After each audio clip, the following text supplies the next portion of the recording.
نحمده ونصلي على رسوله الكريم. أعوذ بالله من الشيطان الرجيم. بسم الله الرحمن الرحيم.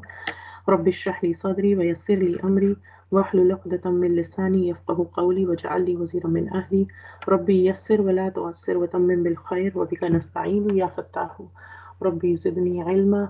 اللهم فقهنا في الدين، اللهم فقهنا في الدين، اللهم فقهنا في الدين. آمين يا أرحم الراحمين. Assalamu alaikum wa rahmatullahi wa barakatuhu. Once again, inshallah, we will be doing 3 ayat today. From Surah Baqarah, ayah number 165 till 167. So we'll start with ayah number 165. A'udhu billahi minash shaitanir rajim. Bismillahir rahmanir rahim. ومن الناس من يتخذ من دون الله أندادا يحبونهم كحب الله والذين آمنوا أشد حبا لله ولو يرى الذين ظلموا إذ يرون العذاب أن القوة لله جميعا وأن الله شديد العذاب. So last week we had done the ayat 163 and 164, in which we had learned that our Lord is one Lord and He is Ar-Rahman Ar-Rahim. And then we learned about the different signs. We learned the ayatul ayat, in which we had a lot of signs of Allah Subhanahu wa Taala in the universe. And now we are continuing here, and here Allah Taala talks about people who take partners with Him, right? So here it says, wa mina, wa is and, mina, from or among, annasi, annas, the people, the whole of mankind. So wa minan nasi, and from the people, man is the one who, or are the ones who, yattakhidhu, he takes, akhadha, to take something, and yattakhidhu, he takes, the one who takes, min, from, dunillah. Dunillah, duna is for other than or besides something. So there are from amongst the mankind there is a one who, what he does, he takes other than Allah as andadan. Andadan comes from nid, noon, dal and dal, nid, which means to make somebody equivalent of something else. So they take other than Allah as equivalent. Equivalent to what? Equivalent to Allah subhanahu wa ta'ala. In something. In what? We will learn this here. Yuhibbunahum. It comes from ha, ba, and ba. Hub, hub. Hub is to love something. Like we see in different languages, we have muhabba, right? Muhabbat is love, and hub comes from habba yuhibbu. So hub is like a seed that is hidden in a soil, and so love is also hidden in the heart. And hub is a kind of love that you like something, and then because you like something so much that you make the intention towards it, that you want that thing. Because you like something, you want that thing, and then you make an intention towards that thing. So that's the connotations of the word hub, or its meaning is to love. And so what they do is they take equal to Allah in what? That they love. Yuhibbunahum, they love them. And whom do they love? The ones that they took as equal. So they love them. Kahubbi, ka is as, hubbi, they should love Allah, Allah subhanahu wa ta'ala. So what this phrase is saying is, وَمِنَ النَّاسِ مَن يَتَّخِذُ مِن دُونِ اللَّهِ أَنْدَادًا يُحِبُّونَهُمْ كَحُبِّ اللَّهِ. That, and among the mankind there is one who takes from besides Allah equals, and they love them as they should love Allah. وَالَّذِينَ, wa is and, alladina, those who, amanu, amanu comes from amana, believe, to believe, alladina amanu, those who believe. So, and those who believe on the other side. So this was one side of the equation. Some people, what they do is they take partners equal to Allah and they love them as they should love Allah. As opposed to this, on the other side, there are those who, walladina amanu, those who believe. What do those who believe, what do they do? Ashaddu, they are shadid, comes from shadid, like very strong, they're intense, strong, passionate. Ashaddu, they are strong. Hubban lillah. Hubban is love, from the same root, hababa, hub. they love, they are very strong, they are stronger in love lillah, for Allah subhanahu wa ta'ala. Walau, and if, yaraw, would see, alladina, those who zalam, wronged. So who are the ones who wronged? Those who took partners with Allah subhanahu wa ta'ala. Those who love others like they should love Allah. Those are the people who they've done what? They've done dhulm. Because dhulm is what? Dhulm is to place something where it does not belong. Dhulm is when something belongs somewhere and you don't put it in its right place and you put it at somewhere else. That is dhulm. That's oppression. So even oppression, like how do we oppress? How do corrupt leaders, let's say, they oppress people? People should have been given their normal rights of their civil rights, and an oppressive leader takes away their civil rights, which was due to them. That's how they do dhulm. In a family situation, how is a dhulm done? When a person, when a let's say a husband or a wife, they don't give their rights to each other, and they are the rights that were due to their spouse, they're giving those rights to somebody else, then that's dhulm, right? When any child, instead of the rights that they owe to their parents, when they don't give their rights to their parents and they give those rights to somebody else other than their parents, then they're doing dhulm, because that's something that belonged to them. When there is an inheritance and there was a property or something that rightfully belonged to somebody else, and there are people who cheat other people and took their property by cheating or something and give it to somebody else, then they're doing dhulm, because it belonged to something else and you doing something else. So here with dhulm, what these people have done was, there's a group of people from among mankind, there's a group of people who've done dhulm, so it's referring, going back to them. So walau yara alladhina zalamu, and if those who wronged would see, is when yarawna, they will see, al adaba, adab, for the punishment, anna, that, al quwwata, the quwwa. Quwwat is the power, that the power lillahi, belongs to Allah subhanahu wa ta'ala, that they will see, those who wronged, what they will see is, when they see the punishment, then they will see, this punishment refers to the punishment of the afterlife, and also sometimes in this, I will go over in a little bit more detail inshallah. And when they will see the punishment, that the power belongs to Allah, jami'an, all of it, jama, to put all of it together, right? And jami'an, all of it all together, that power, all kinds of all power belongs to Allah subhanahu wa ta'ala alone.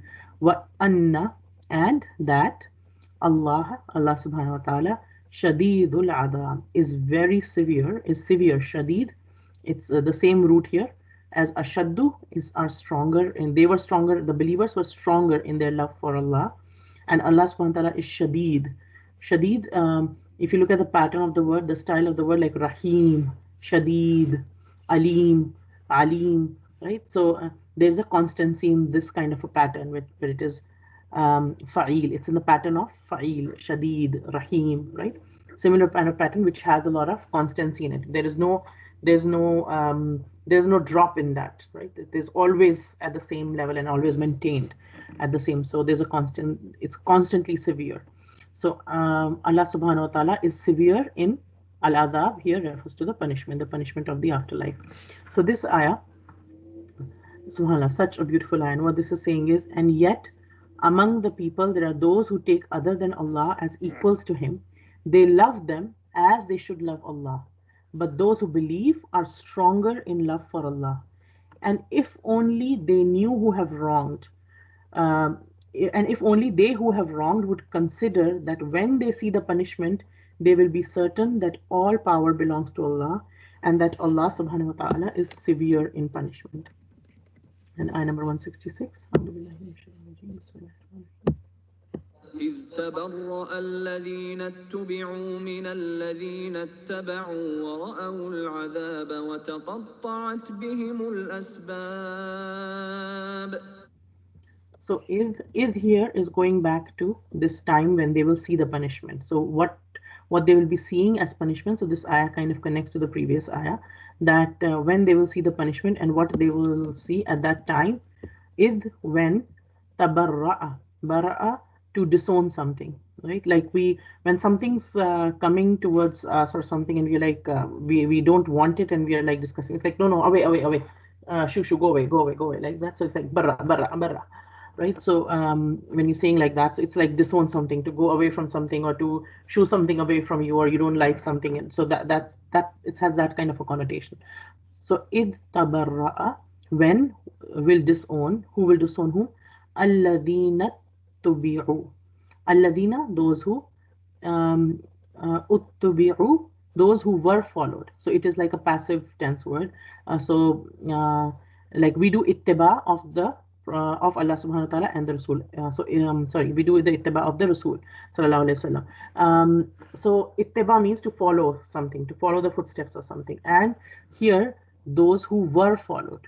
Um, min alladhina taba'u, from those who followed, right? And so those who were followed, so the leaders who were followed, will disown those who follow them. Okay, so when will disown those who were followed, mina, from, alladina, those who, attaba'u, followed, wara'u, and they will see, al-adhaba, the punishment, wa taqatta'at, will be, qata'a is to cut something. When there is a shadda here, qatta'a is to like keep cutting. Like for example, qata'a is to cut once something. Qatta'a with the shadda on the ta has a meaning of doing something constantly. Like we're chopping something. When you're chopping the vegetables while for cooking, you keep cutting. Your knife keeps moving. Cut, cut, cut, cut, cut, cut.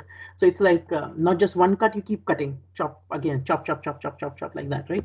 So will be cut off. There's a repeated action in here, and they will see the punishment, wa taqatta'at, and will be cut off, bihim, for them, al asbab, the relationship.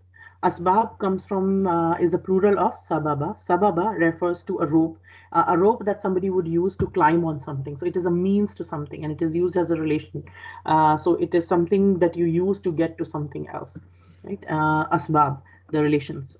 So what this ayah is saying is, and they should consider that when those who have been followed disassociate themselves from those who followed them, and they all see the punishment. So both the leaders and the followers, everyone will see the punishment. And cut off from them are the ties of relationship. So the ties of relationship will be cut off from them. All the relationships will be cut off that day. So that day of punishment is being described here. And what is the punishment? There are some aspects of the punishment being described here. And ayah number 167. وقال الذين اتبعوا لو أن لنا كرة فنتبرأ منهم كما تبرأوا منا كذلك يريهم الله أعمالهم حسرات عليهم وما هم بخارجين من النار. وقال, and said, الذين, those who, ittaba'u, followed, law. So now the response of those who followed the others is being told. In previous ayah number 167 was the response of the leaders, the ones who were followed. And now is the response of those who followed them. وَقَالَ الَّذِينَ اتَّبَعُوا, and said those who followed, law, only if, anna, that, lana, la, for, na, us, lana, for us, qarratan, a return, fa natabarra'a, fa, then, noon here refers to we. So these people who followed, they will say we, then we, tabarra'a, it's the same root as the last time, to disown. So if only for us was a return, then we will disown, minhum, from them, kama, just as, tabarra'u, they disown, minna, from us. So what they're saying is, on that day when the leaders will disown their followers, the followers will then realize, and then they will say, only if there was for us a return, only we could return back to that life, and we would disown them, just like they're disowning us now. كَذَلِكَ, thus, or like this, yurihim, will show them. Who will show them? Allah subhanahu wa ta'ala. So thus, or like this, Allah will show them, a'malahum, comes from a'mal is the plural of amal. Amal is intentional deeds, the actions that we do intentionally. A'malahum, hum refers to their. So a'malahum becomes their deeds. Okay. So like this, Allah subhanahu wa ta'ala will show them their deeds hasaratin as regrets. Hasrat is, like hasrat is something that I had a desire which was unfulfilled, and an unfulfilled desire is a regret. That, oh, only I wish I could have, only I wish I, or look at something and regret that, oh, why did I do this, or something. So Allah subhanahu wa ta'ala will thus, or like this, Allah subhanahu wa ta'ala will show them their deeds as regrets alayhim, upon them or for them. Allah and him come together, join together to become alayhim, for them. Wama, and wa is and, ma not, and not whom, they, bi kharijina, kharaja, to come out of something. Bi kharijina, they will come out, minan nar, from the fire as in the fire of Jahannam. So those who followed will say, if only we had another turn at worldly life, if only we could return to the worldly life, so we could disassociate, so that we could disassociate ourselves from them, just as they have disassociated themselves from us. Thus Allah will show them their deeds as regrets upon them, and they are never to emerge from the fire. Very strong ayat. May Allah Ta'ala help me to put across, or to share some, give the rights of these ayat and share the beautiful messages that are there in these ayat. So ayah number 165. And yet among the people there are those who take other than Allah as equals to him. They love him, they love them as they should love Allah subhanahu wa ta'ala. But those who believe are stronger in love for Allah. And if only they who have wronged would consider that when they see the punishment, they will be certain that all power belongs to Allah, and that Allah is severe in punishment. So in the previous ayah, we saw the, which we did last week, we saw the different signs of Allah subhanahu wa ta'ala, and then it ended on the people who have aql. The people who have aql see those signs, right? And so what we are learning is, even after all these clear signs and arguments and evidences of oneness of Allah subhanahu wa ta'ala are set out, are shown to people in the universe around them, and they hear the message, maybe they hear the message from the Quran, maybe some, and it's different signs that different people will see. Maybe some person will come across the Quran or another revelation from before, the right paths which are which might still be there in any previous scriptures, or the person ponders over the universe, or somebody gives dawah to them. There could be different way a sign could come to a people, but what happens is, even after all these signs and arguments and evidences of oneness of Allah subhanahu wa ta'ala are set out to them, that there could only be one God, it is not possible to have multiple gods running this whole thing. They don't like to worship an unseen God. So it's almost like when they're not using their akal, what happens? Supposing somebody gives me a glass of water. What you do is, I'm really thirsty, somebody gave me a glass of water. What I would do is, as long as I have my fitra intact, automatically, without thinking, I would just say, thank you so much for the water, and I'll drink the water and I'll satisfy my thirst. What Allah subhanahu wa ta'ala is telling us, in continuation with the previous ayahs, there's so much, if you look around, there is so much that Allah subhanahu wa ta'ala has done for us, right? If we go back to ayah number 164, we'll see that what Allah subhanahu wa ta'ala showed us. Sorry, I'll just do that again. Okay, so in the last ayah, we had learnt about the heavens, creation of the heavens and the earth, the alternation of night and day, the great ships that sail through the sea, which benefit people, and the rain that comes from the heavens and giving life to the earth, which was lifeless, and every kind of moving creature is there, and the winds are directed, and the clouds are controlled between the heaven and the earth. All these are the signs for people who use their aql, who use their intellect. And all this is happening, and yet, if somebody gives me a glass of water, I'm able to thank them easily. But when God is doing so much for us, I look around and I see so much being done for my survival, for my needs to be met, and yet I cannot, like the people who are not using their akal, they cannot appreciate what is being done for them. They cannot appreciate how the heaven and the earth are coming together and they cannot thank Allah subhanahu wa ta'ala. Their heart does not want to thank Allah subhanahu wa ta'ala. Their heart does not want to cry out and say, thank you, Allah, for doing all this for me. Thank you for keeping me alive. Thank you for keeping my family alive. Thank you for giving us all the blessings that we have. Thank you for the things that are, thank you for my mind. Thank you for my heart. Thank you for my senses. Thank you for, if we start writing the things that we should be thanking Allah subhanahu wa ta'ala for, we cannot write. In fact, it is said that if we were to thank Allah subhanahu wa ta'ala throughout our life constantly, just for our eyesight, then we cannot thank Him enough. Just for one of our senses, one gift of Allah subhanahu wa ta'ala, which is our eyesight, if we try to thank Him, if we are engaged throughout our life without sleeping, without eating, without any break, throughout our life, just thanking Him continuously without any stop for our eyesight alone, we will still not have thanked Him enough. And let alone all the other benefits and all the other blessings that Allah Ta'ala has given us. The second thing is these heavens and the earth are full of signs of Tawheed, yet we cannot see. So we obviously we see it, the same earth, the same sky, the same things. All of us see those things, but there are few people who choose to reflect on them. And the few people, even if those thoughts come to their mind, they push them aside, right? Because the few people choose to pay attention to those the lessons behind, the source code behind all these things. And another thing is these their attachment. And what is being told here is it's like this line that they choose people as equals. They love other people as they should love Allah. They have said there are people from mankind. First of all, it is from among the mankind that we realize that it is not all mankind.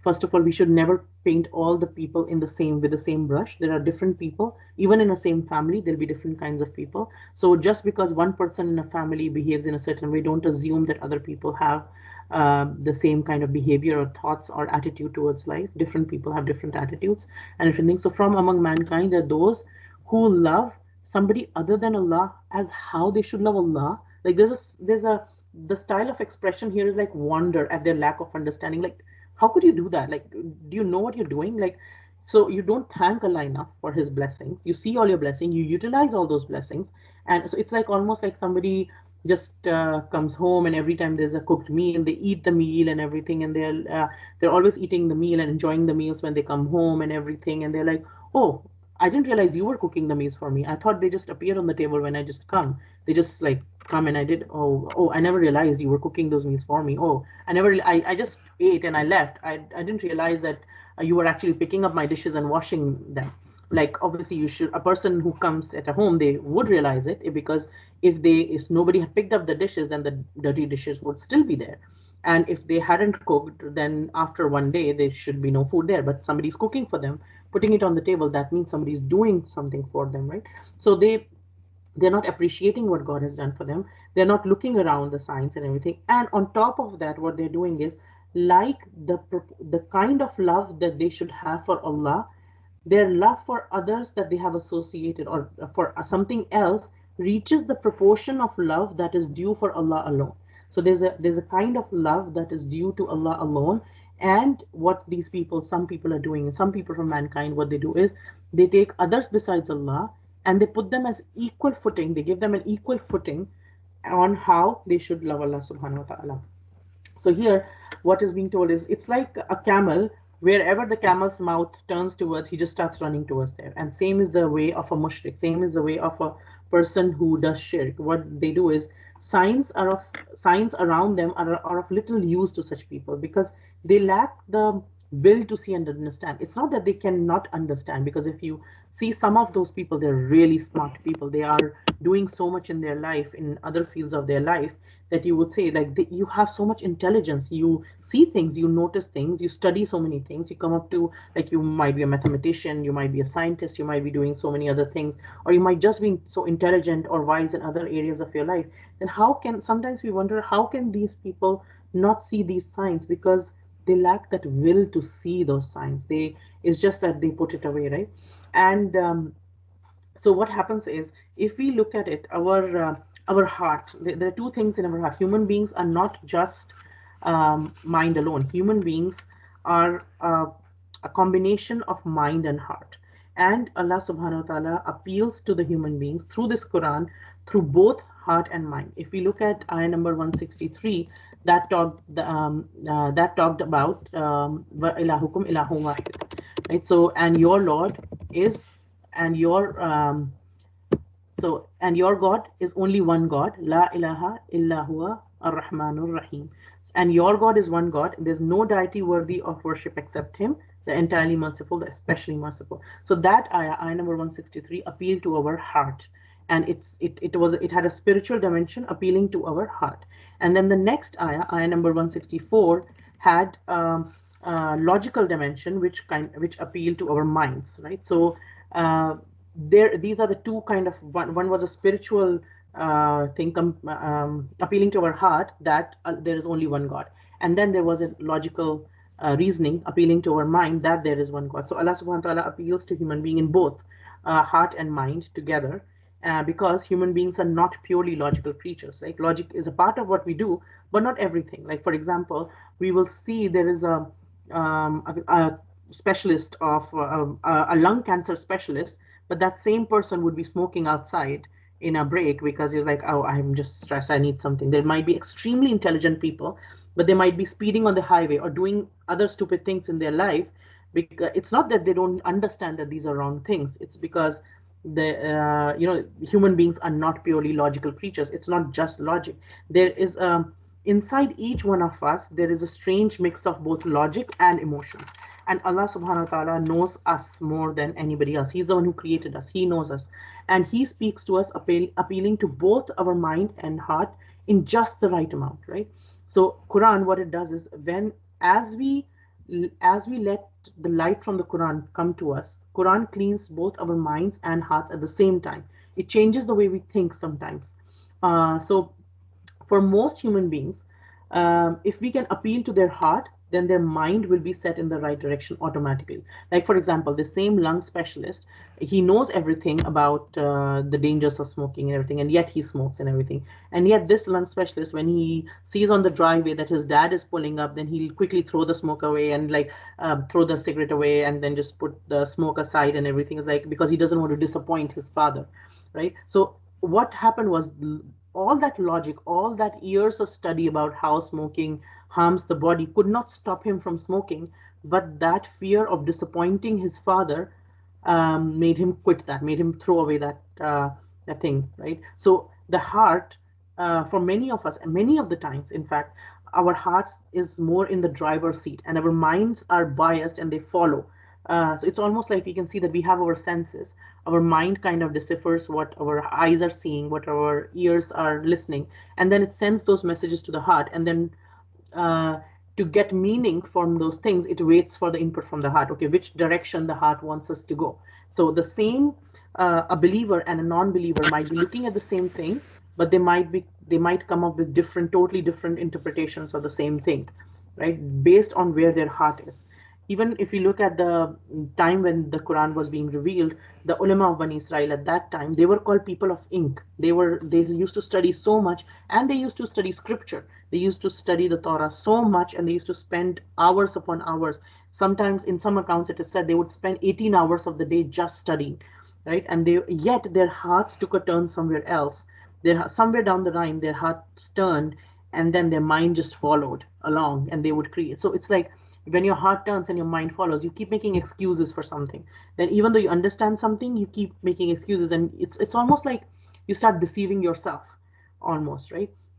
It's like, when supposing a kid who's really, really intelligent, very, very smart kid, and that child, what they start doing is, they use their intelligence, instead of for constructive things, they start using their intelligence towards hacking other people's things, or towards other kinds of crime. What's happening here now? This kid who was intelligent also understands, he understands how he puts his mind to work about how the code works and how to hack things and how to do crime.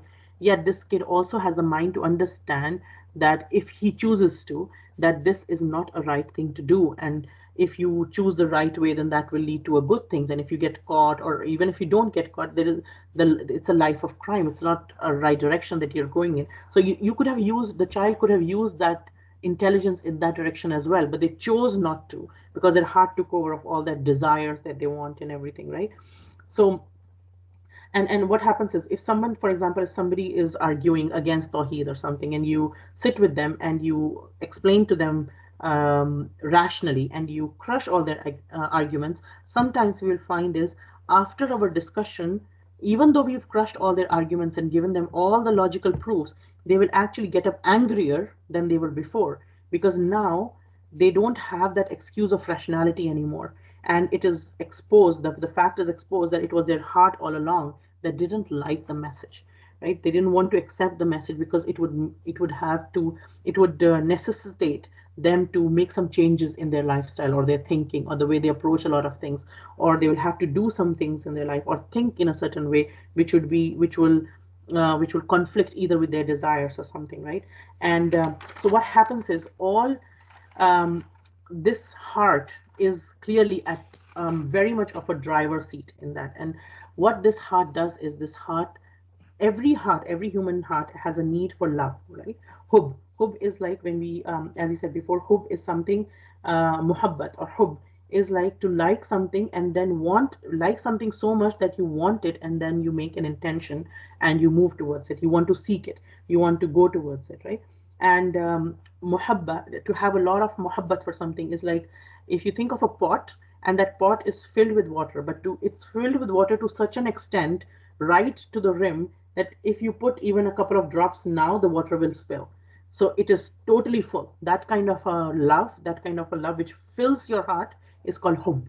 That is a very that's love that takes over everything else, right? All other that kind of love that takes over all other kinds of love, right? So this is the kind of love, and this love is shown also in the behavior.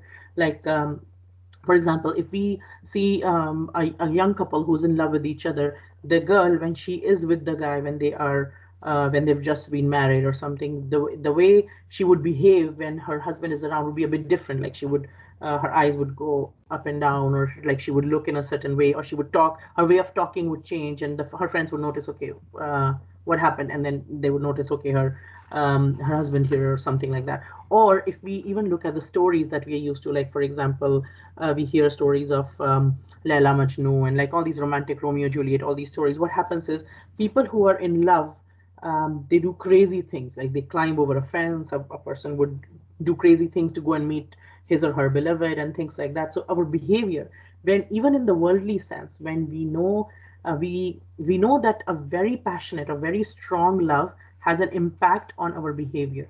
First of all, it fulfills our heart, it fills our heart in a certain way, and then it impacts how we behave in a certain way, right? And when we give the the share of love that was meant for Allah subhanahu wa ta'ala and we give that love to something else or somebody else, then that is shirk fil muhabba, shirk in the shirk in love, right? So a person who loves a person who's a believer, when our heart is, we keep our heart empty so that the love of Allah Ta'ala can come in. So Allah subhanahu wa ta'ala doesn't just accept false promises of love. For Allah subhanahu wa ta'ala, the way to express love, the way to show love for Allah subhanahu wa ta'ala is on the way of the Nabi sallallahu alaihi wasallam. When we can't just create our own ways of loving Allah subhanahu wa ta'ala.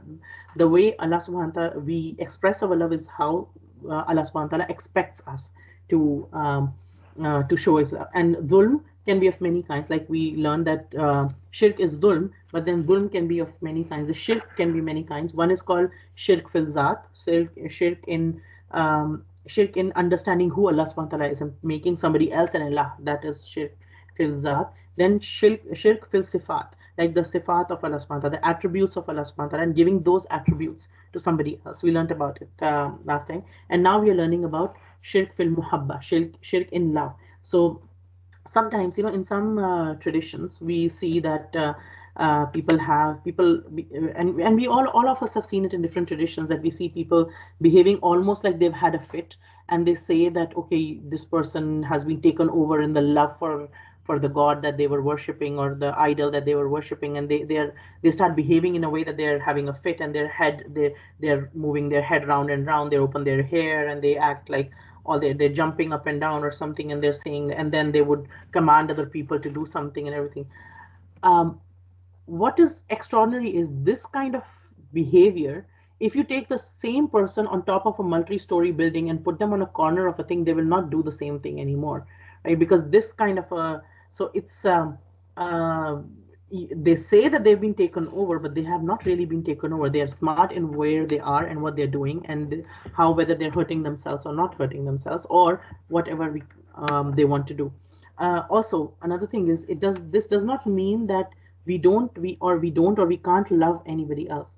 Loving somebody is a natural human need. Just like we have other needs, like we have a need for food, we have a need for clothing, we have a need for shelter, we have a need for warmth. There's the right kind of temperature for our body. That if it is too cold, we are uncomfortable. If it is then we have to put on layers to keep ourselves warm. If it is too hot, we feel uncomfortable, and then we need to either have an air conditioning, or we need to fan ourselves, or we need to use water or something, and we need to wear lighter clothes or something. So there are different needs that we have. Similarly, our heart has a need to love someone, and it is a natural human instinct and a natural human need that we have. And this need can be, it does not mean loving Allah subhanahu wa ta'ala does not sorry, loving Allah subhanahu wa ta'ala does not mean that we don't love other people. But what it means is that we can of course love and respect our teachers, our family, our spouse, our children, our community, our tribe, our country, our elders, our spiritual and moral mentors. And there could be many things that we love. There could be many people that we love. There could be nations or concepts that we love. But our passionate love that reaches the level of worship, that reaches the level of that no love is beyond that, that kind of love is for Allah subhanahu wa ta'ala only, right? And the kind of love that we have for Allah subhanahu wa ta'ala, that is not the kind of love that we should have for anybody else. So here, when you say kahubbillah, right, they love, these people are from the mankind who have taken from besides Allah equals, whom they love like they should love Allah, right? So there is no harm in our religion to love other things and other people. That it's a natural human need, natural human emotion, and natural human desire to love our children, for example. It would be unnatural for us not to love our children, or our parents, or our spouses, or our communities. But Allah subhanahu wa ta'ala is Al-Wahhab. We cannot hold anybody or anything else dear, or love them, or have um, links with them in such a way that their love becomes at par with or superior to the love that we have for Allah subhanahu wa ta'ala. So everything else, our love for anything else, our links with anybody else, should be subservient to our love for and our relationship with Allah subhanahu wa ta'ala. How do we see that? Whenever there's any clash between the two loves, our love for something or someone else, and our love for Allah subhanahu wa ta'ala, then our love for Allah subhanahu wa ta'ala must always supersede. And this is the essence of true faith. And if you look at the test of Ibrahim alayhi salam, he loved his son Ismail a lot, and there was no harm in his love. But the test that Allah subhanahu wa ta'ala subjected him to go and slaughter his own son, the test was to test whether his love for Allah subhanahu wa ta'ala is more, or his love for the child is more. There is no denying that both the loves were there, and both the loves were legitimate, to love Allah subhanahu wa ta'ala and to love the child, to love his own child. But what the test was, who do you love more? Will you do something? Will you sacrifice one love for the sake of loving Allah subhanahu wa ta'ala, for the sake of the command of Allah subhanahu wa ta'ala? And again, one thing is that those were the prophets, and their dreams and their things were wahi. So we shouldn't just think that if I have some crazy dream today, and I shouldn't think of it as Allah ta'ala is commanding me to do that. Because dreams, we know, are of three kinds and everything, but the dreams of the prophets were true. He was a prophet of Allah subhanahu wa ta'ala, so that's a different category. So we don't, again, when we're learning something, we don't extrapolate more from it than is intended, right?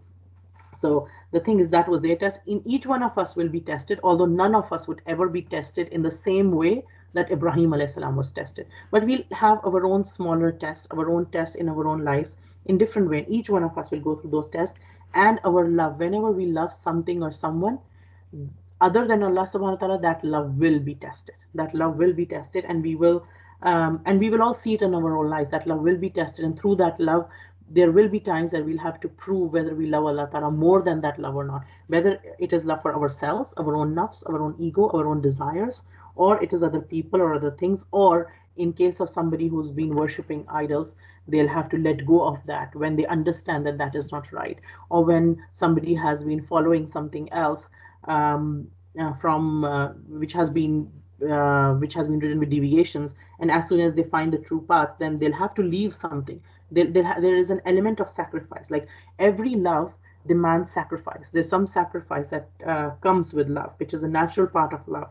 So when we so again, like going back to the stories of Romeo and Juliet and all these love stories that we are so used to listening, all these stories, if we look at in even in the worldly sense, love demands some kind of a sacrifice. And when we make these sacrifices, we show with our behavior, then that we there is a love there, right? And the person does it willingly, the person does it with happiness and everything, right?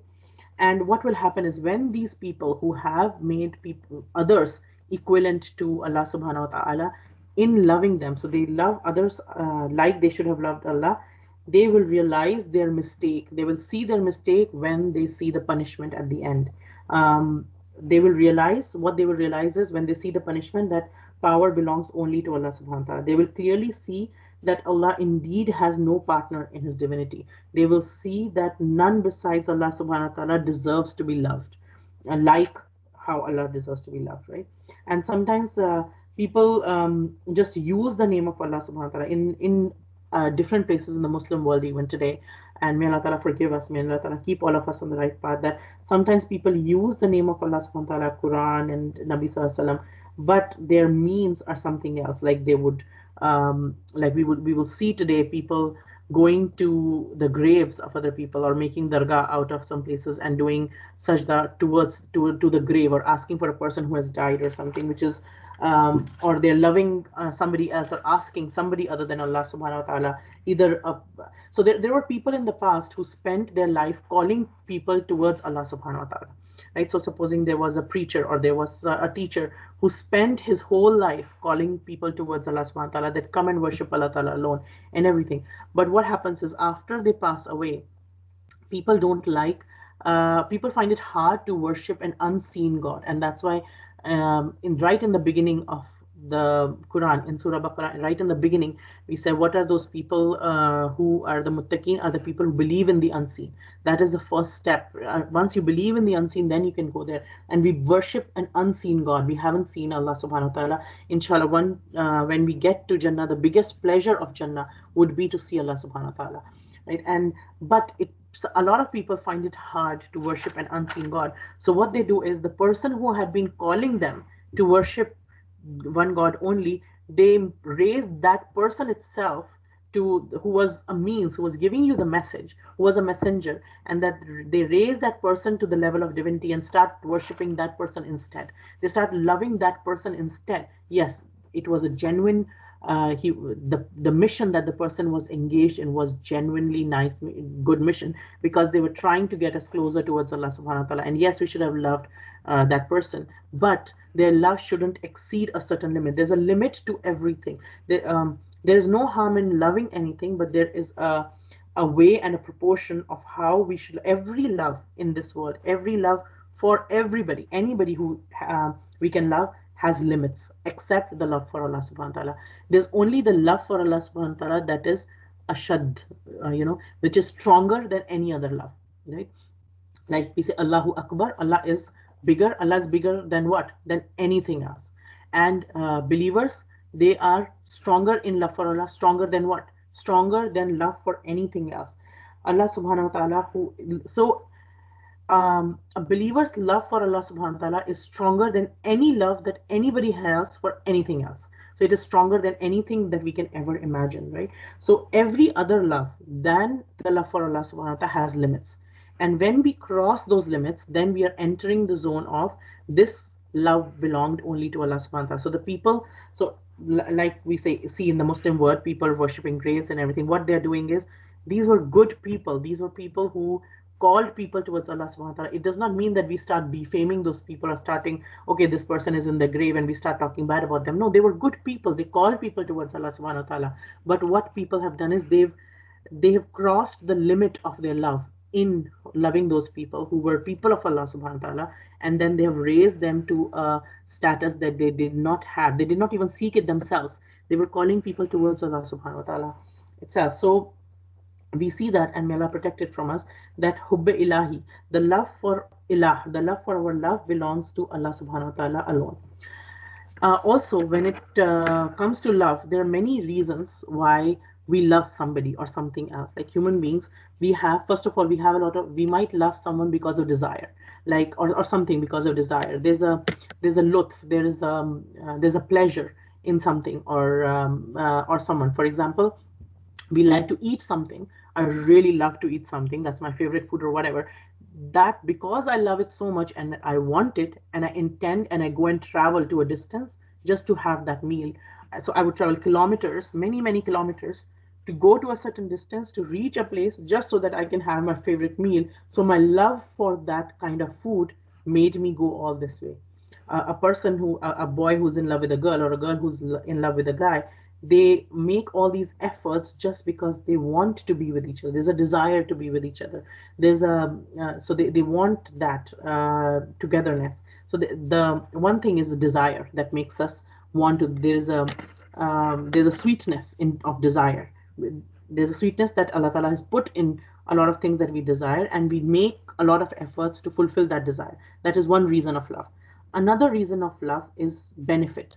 Like a lot of relationships, what we have is like somebody can benefit us in a certain way, and that's why we love that thing or that person or something. Supposing, let's say, very simply speaking, I love my dishwasher because it benefits me and I don't have to wash all the dishes by hand. So it makes life easy for me and it benefits me. So I love having a dishwasher, right? So there's a benefit to it. Unfortunately, a lot of today's relationships are unstable because they're based only on benefit. Like, for example, people would start living in together and they would not get married and they would get living in together. So until the girl is young and she is they're having a good time together, or she's bearing children for the guy, or she has other benefits, till then she would be desirable for this guy. But as soon as she starts either getting old, or she's not having children anymore, or she can't benefit him financially, or she can't do things for him anymore, as soon as that phase ends, then they start like, okay, why do we need to be together anymore? Like, there's no point in being together anymore, right? So a relationship which is based only on a benefit, or if, let's say, a guy was rich and the girl married him, but after some time something happens to his business and everything, and he loses the money and he's not rich anymore, he's not doesn't have all that money anymore, and she's like, okay, I don't know why I need to stay with him anymore, because he can't take care of my needs anymore, so maybe it's time for goodbye, right? So what happens is, a relationship which is based just on benefit is very unstable relationship. It is a very short-lived kind of a relationship. Even if it lasts for many years, it's still not a relationship that is ending, that is going to stay. Sorry.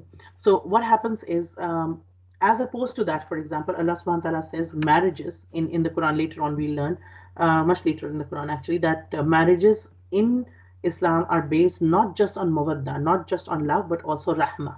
Rahma, what does Rahma do? That even if the person can't benefit me anymore in a certain way, Allah Ta'ala still puts Rahma in the heart of the believers for each other, that they still care for each other. Even if the person, like, for say, a wife is very, very sick and she can't really do much for him anymore. She's sick for years and she's on the bed and she can't really do much. He has to take care of him all the time. Yet he is willingly taking care of her and doing all the things, because of what? Because of that rahmah. That love is not based on just benefit. So the love which is based on just desire and benefit is not a love that lasts.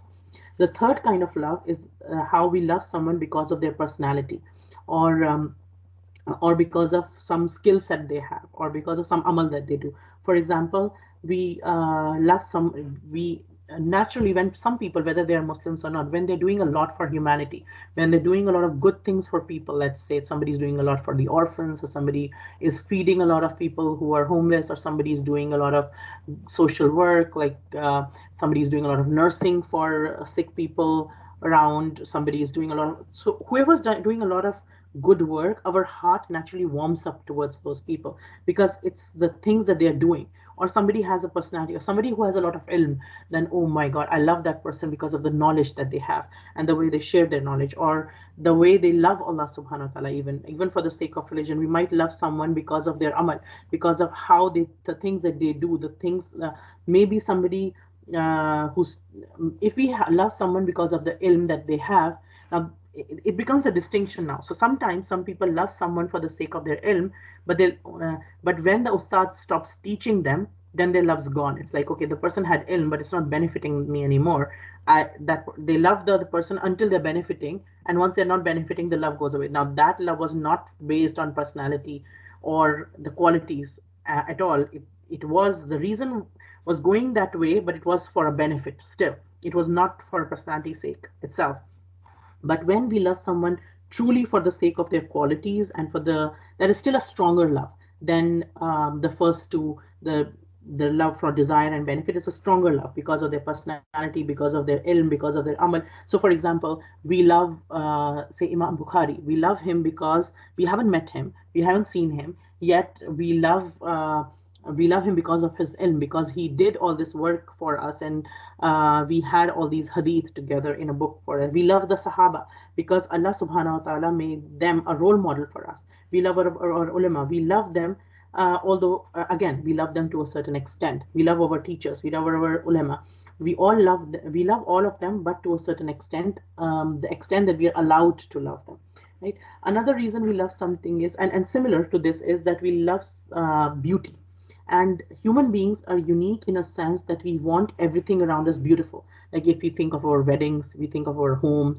Even when we make a business, then we want a nice logo. We want when we eat food, we want food in a certain way on a plate. Don't want to if we put food in a very disgusting sort of a way, then if we serve it, then an animal doesn't mind.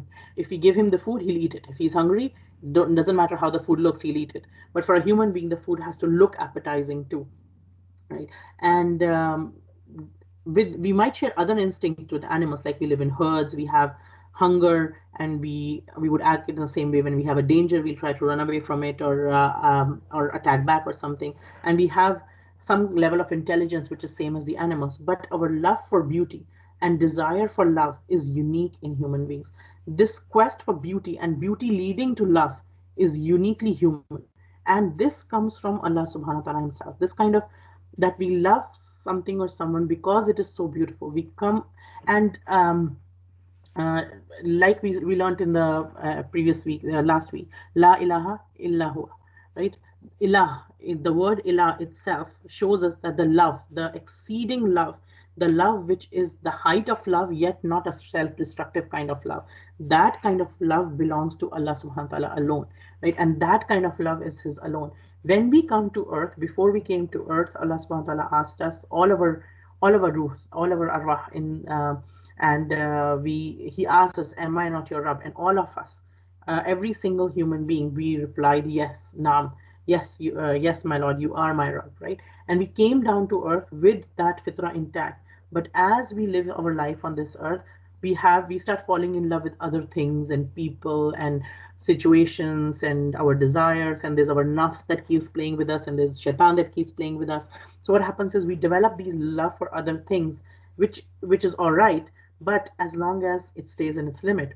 But that kind of exceeding love, that la ilaha illahu, the height of love, that such that without destroying yourself, this is the maximum that you can love something or someone. That kind of love belongs to Allah subhanahu wa ta'ala alone.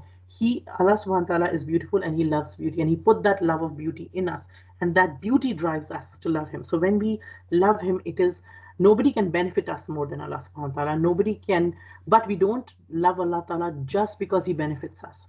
Nobody can, we cannot desire anything more than Jannah. Anything in this world is very small compared to Jannah. Yet we don't love Allah subhanahu wa ta'ala just for the sake of Jannah.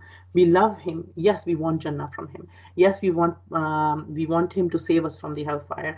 Yes, we want all the blessings that we have, but we love Him regardless. We love Him that because He is our creator. We love Him because He is beautiful. Like, He created all the beauty around us. He created this love for beauty in us. So there can be nothing more beautiful than Allah subhanahu wa ta'ala. There can be nothing as desirable as Allah subhanahu wa ta'ala. So that love, that strong love, is meant for Allah subhanahu wa ta'ala alone.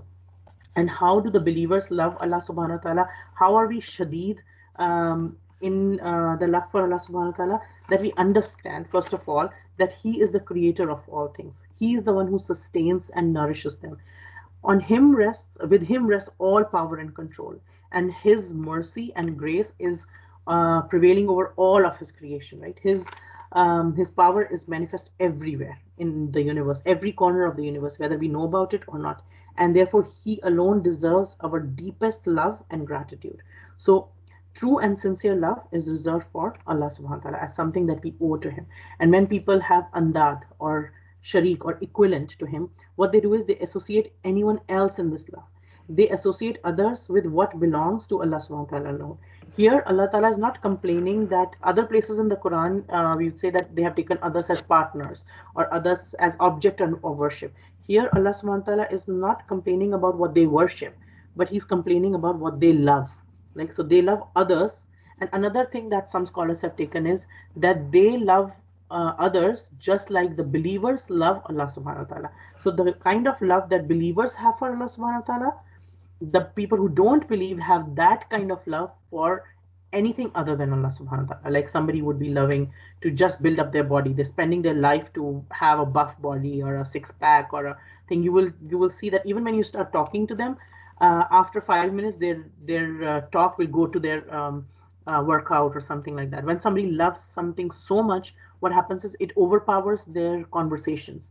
You start like somebody, a new mother, you talk about them, like she will even dream of the child waking up, and she'll wake up, oh my God, did my child wake up? And she would run and check on the child. Or she'd always be, whenever she sits with her friends or something, she can not talk about anything else. After 5 minutes or something, she'll start talking about her children. My younger one this, my elder one this or this and that. So your topics, your conversations get overpowered with the one you love. So this kind of love that believers have for Allah subhanahu wa ta'ala, others who don't believe have that kind of love for somebody else. And what is the shadid love? What is the kind of love that the believers have towards Allah subhanahu wa ta'ala? First of all, it is the Quran that teaches us. Quran doesn't just teach us who our Lord is.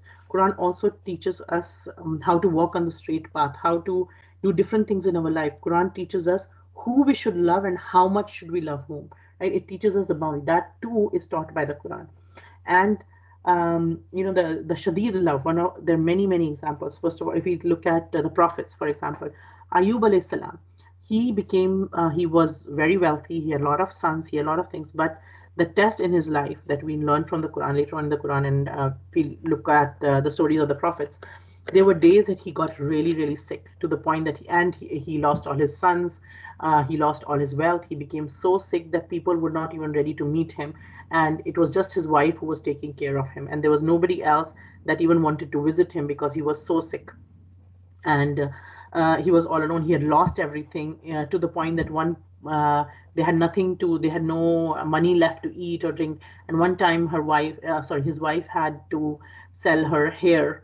She got rid of her hair to sell them to get money, just to get him food and take care of him. And when he noticed that, that's when he made dua to Allah subhanahu wa ta'ala, and then Allah ta'ala changed his condition, and everything changed, and he became healthy, and he got a lot of wealth, and he got a lot of sons again, and then his life became even better than what was before from the worldly sense. But when they asked Ayub alayhi salam, he said his best days of his life were the days he spent in sickness, because Allah subhanahu wa ta'ala himself used to ask him, "Oh Ayub, how are you?" Right? And he said that was the best part of my life. When Ibrahim alayhi salam was asked, he said, the best days of my life were the days that I was in the fire, and those were the best days of my life. And this is love for the sake of Allah subhanahu wa ta'ala.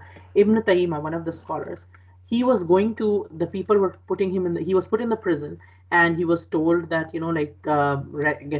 stop doing the work of the deen that you're doing, or they'll put him in the prison. He said, that's fine. They put him in the prison, and while going to the prison, he said, you can put me in prison, but you cannot take away my Jannah, because my Jannah is in my heart. Right? And what he meant was the love of Allah subhanahu wa ta'ala is my Jannah, and that love is in my heart. And you can do anything to my body, but you cannot take that love away from my heart. That love gives me so much peace that you cannot take away that peace. You cannot You can try, but you will not be able to destroy that peace in my heart. That peace will not go away, right? And when Allah subhanahu wa ta'ala is our, the person is our wali, he is taking care of us, then nothing can harm us in that sense, right? So, and the love of Allah subhanahu wa ta'ala is that love which will stay even after this life. Will, any other love that we have in this life will fade at some point, right? And every other love will fade at some point in our life, or we will be tested through it. And sometimes, in some cases, a lot of cases that we see around us, we'll also see that people who used to be so much in love with each other, and then their love for each other dies, and they don't love each other anymore, or something happens. Anything, every other love has expiry date except the love for the sake of Allah. So when we love somebody for the sake of Allah subhanahu wa ta'ala, that love will be there even after we pass away. That love will be there even then, even after our life. In the afterlife, that love will benefit us. Loving Allah subhanahu wa ta'ala and loving someone for the sake of Allah subhanahu wa ta'ala, that will stay and that will not leave us, right? And um, what happens is, when somebody loves somebody, like we saying, love shows in our behavior, right? And love comes with sacrifice. So when somebody is in shadeed love with Allah, when our love for Allah subhanahu wa ta'ala is so strong, what happens is we rise above worldly competitions. We don't, a person does not think or run in any rat races around us. You're not worried about how many followers you have on Facebook. You're not worried about how many people commented on your thing. You're not worried about if you have, when you go to a party, you don't worry about is my dress unique every single time or not same as any other person's dress. You don't think about these things anymore. You're, yes, those things might still be important. It's not to say that fashion, if somebody's worried about fashion, then it's something wrong. No, it's what it means is that is not the primary thing in your mind anymore. Your race in life is towards other things. Your race is towards pleasing Allah subhanahu wa ta'ala, because in the core of your heart is Allah subhanahu wa ta'ala. When we have that kind of a love, then what happens? Then Quran impacts our heart. Then it becomes easier to obey the commands of Allah. It becomes easier to be the people of Sami'na wa Ata'na, that we hear and we obey. When we love anybody from afar, when there's no deep love between two people, then it's not easy to listen to that person too. But when we love someone a lot, then doing something for that person, supposing I love my child a lot, then while cooking for my child, I feel a pleasure just in cooking for my child, even when my child has not eaten yet. But even when I'm cooking, I'm doing something for someone I love. Even that doing something will give me pleasure. And that is the kind of pleasure that a person who loves Allah subhanahu wa ta'ala has. That when you're doing something, when you're sacrificing for the sake of Allah subhanahu wa ta'ala, when you're fasting for the sake of Allah subhanahu wa ta'ala, then being hungry gives you a kind of peace, it gives you a kind of pleasure, because Ya Allah, I'm doing it for you. When you're traveling for Hajj and you're bearing all the hardships of travel, and there's no other, you're not going there for a vacation, there's no beach there that you're just going to lie around or anything. There's no, you'll have to keep walking almost all the time. There'll be, your legs will start to swell by walking so much at times, and at times there'll be so much crowd and there'll be so much pushing and everything. And then, but still you would be bearing all of that. Sometimes there'll be so much heat and you're walking, and there's no water, and there's like at the end there's water at the very end, but you don't want to drink too much water, because then you'll need to use the washroom, and you don't want to break your wudu, so you want to keep, there's little things that you'll be sacrificing and you'll be working on, and yet all those things will feel, they seem like hardships, but those you would love to even do it, because even while doing it you feel the love for Allah subhanahu wa ta'ala. Ya Allah, I'm doing it for you, right? So and how do we develop this love for Allah subhanahu wa ta'ala, right? We develop this love for Allah subhanahu wa ta'ala by listening to Allah's commands, by following Allah's commands, by trying to understand Allah's commands, by sitting in gatherings where Allah ta'ala is being talked about, by being in the company of good people, by being in the company of people who are doing things for the sake of Allah subhanahu wa ta'ala, by doing things ourselves that increase our love for Allah subhanahu wa ta'ala, by giving in the way of Allah subhanahu wa ta'ala, like giving some charity, making some intention and doing something.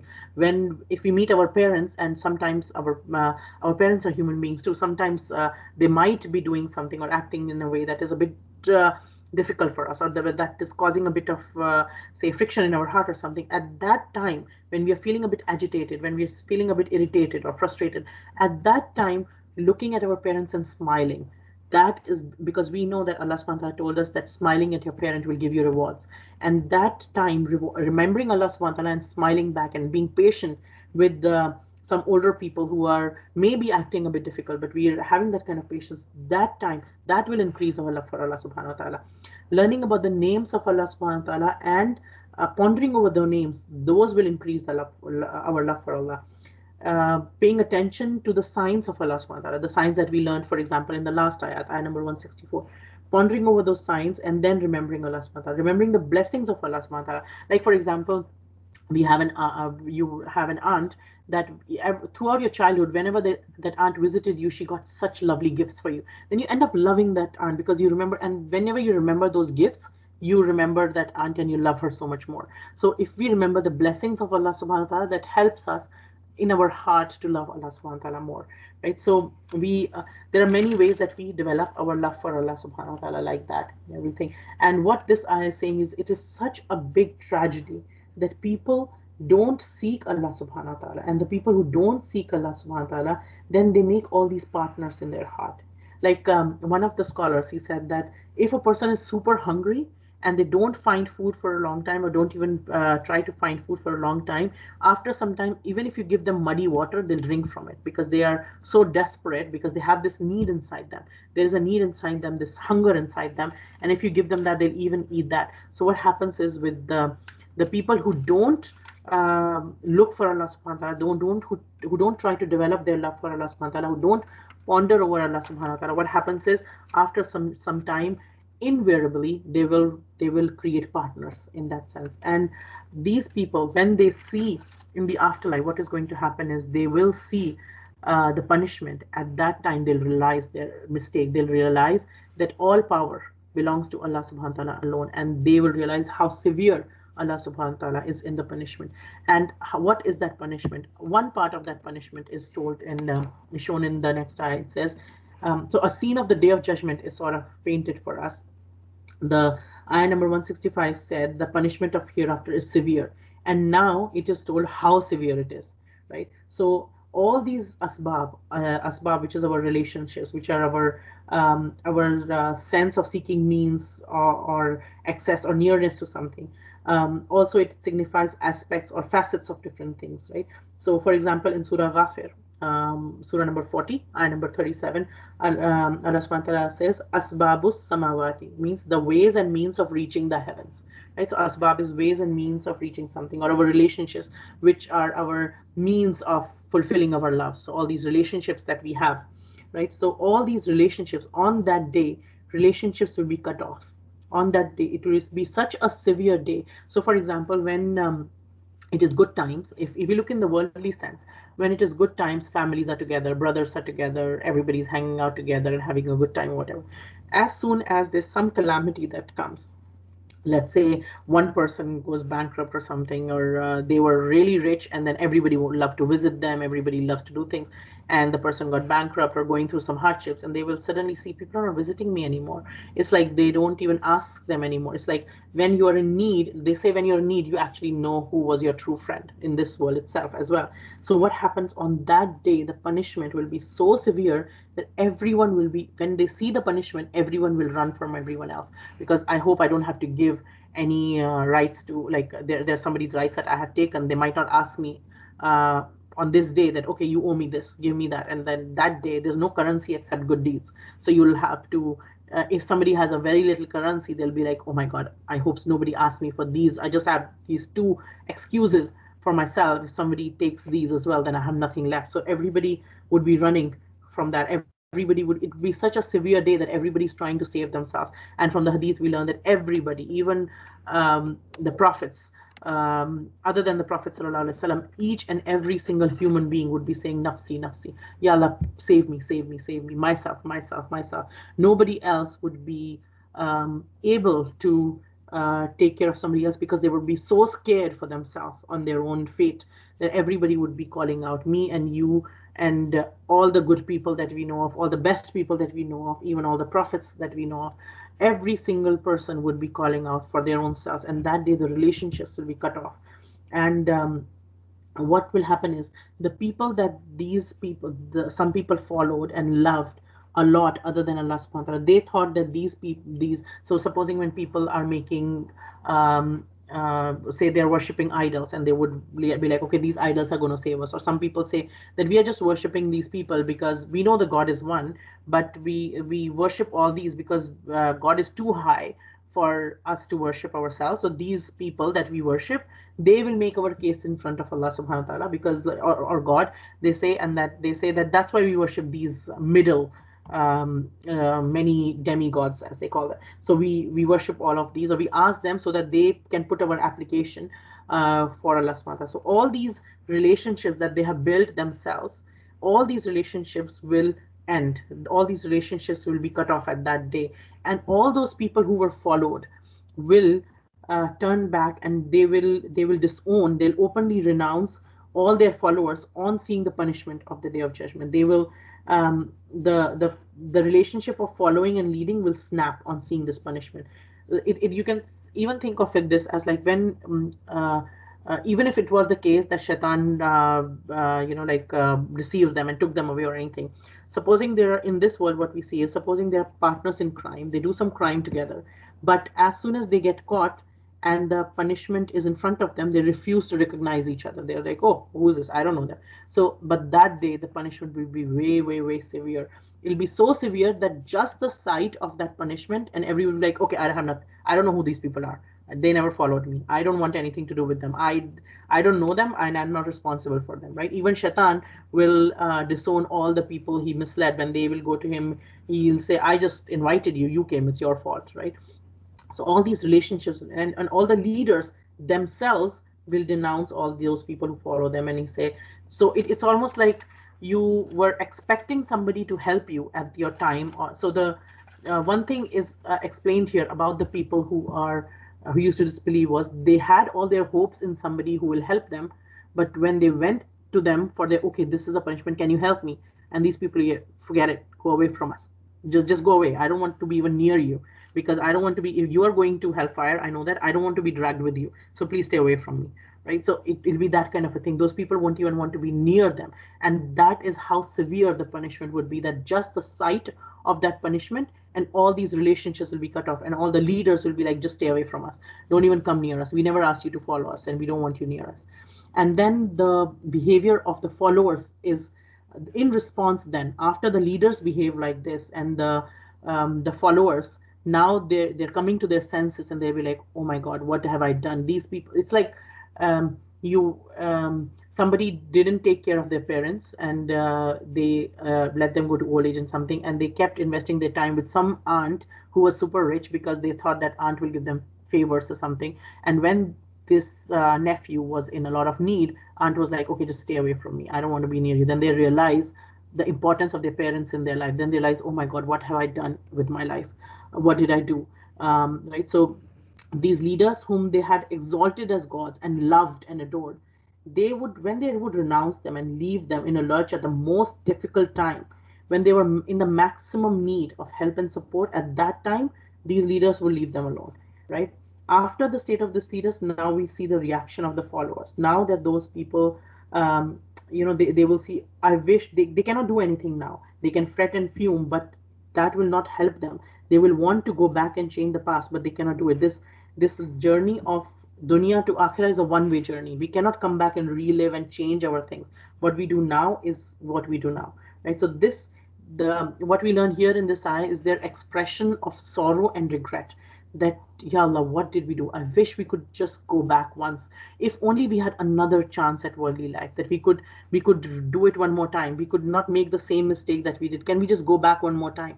Can we disassociate ourselves with them, just like they are renouncing us? We would renounce them. Just if we could go back, we would not do the same mistake again and everything, right? And the lesson for us through this ayah, although it is a very strong ayah telling about their sorrow and grief, which is also echoed in many other parts of the Quran as well.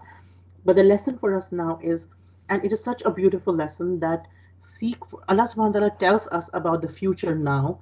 It's almost like a mother tells a child, study now, because if you don't study, your exam in 2 days, if you don't study, you're going to fail, then this is going to happen and this is going to happen. See, I'm telling you now, but you still have time now.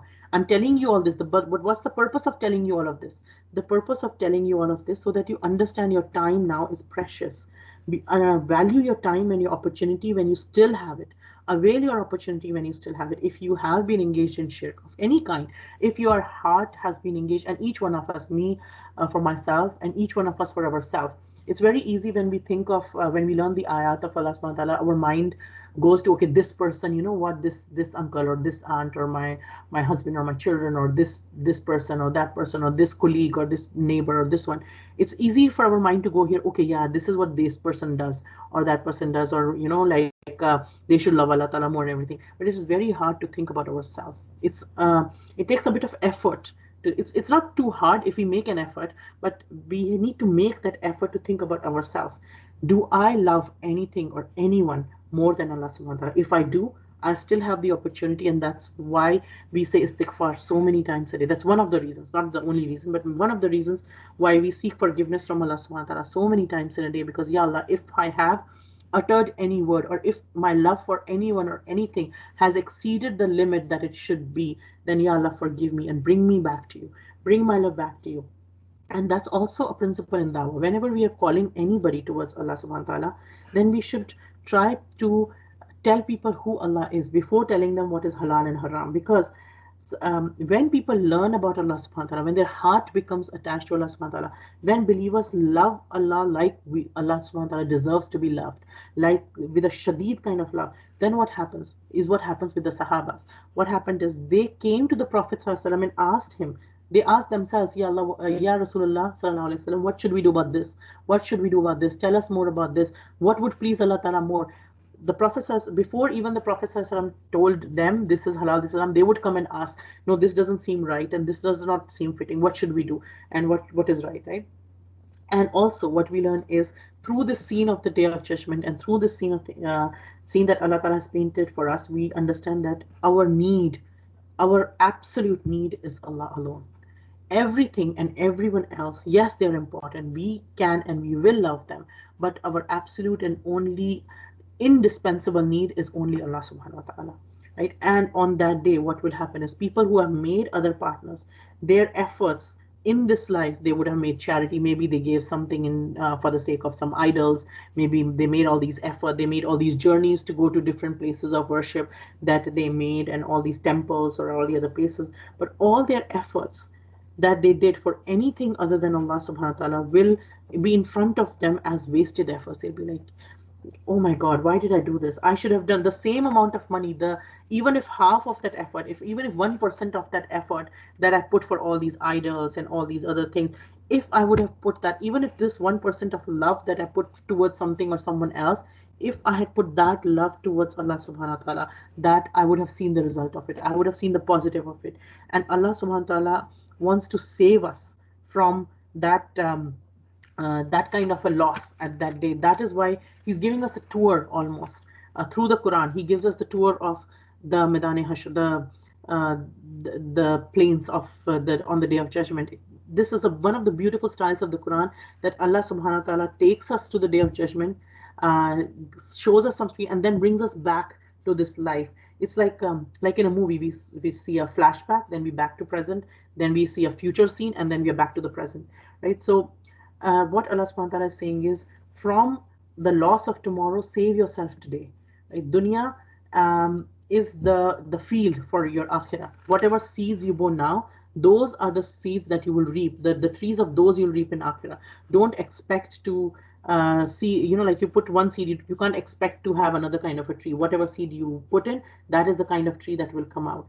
Right? Allah subhanahu wa ta'ala shows us the scenes, the conversations, the feelings, the dialogues even of that day. Something that Allah subhanahu wa ta'ala shows us that no science and technology can show us about the Day of Judgment. No astronomy, mathematics, nothing can show us that thing. But Allah subhanahu wa ta'ala shows us all of this. And He tells us that, some seeds, some of the things that you do, these impact, these are amal, that the things that you do, different things will lead to different outcomes. Like what goes in us, what we eat will impact us. And in later ayat, we'll learn that how different things will impact us and what should we do and what are the kind of, these seeds that we need to put in for the sake of Allah subhanahu wa ta'ala, that Allah ta'ala will teach us in the later ayat, what should we do. But for now, we learn is that our love, first of all, what is love and why do we love someone? And what are the ways that we love different people and different things? And yes, we can love everyone, but our love for Allah has to be shadeed. May Allah Ta'ala allow all of us to love Allah Subhanahu wa Ta'ala the way He deserves to be loved. And may Allah Ta'ala accept it from us. And may Allah Ta'ala love us back. And may Allah Ta'ala help us to increase our love for Him every single day. And may Allah Ta'ala accept our time and efforts for His sake. May Allah Ta'ala increase our love amongst each other for His sake alone as well. And may Allah Ta'ala protect us from having any partners in the love, the kind of love that we should have for Him. سبحانك اللهم أشهد أن لا إله إلا أنت نستغفرك ونستغفرك ونتوب إليك. جزاك الله خيرا كثيرا.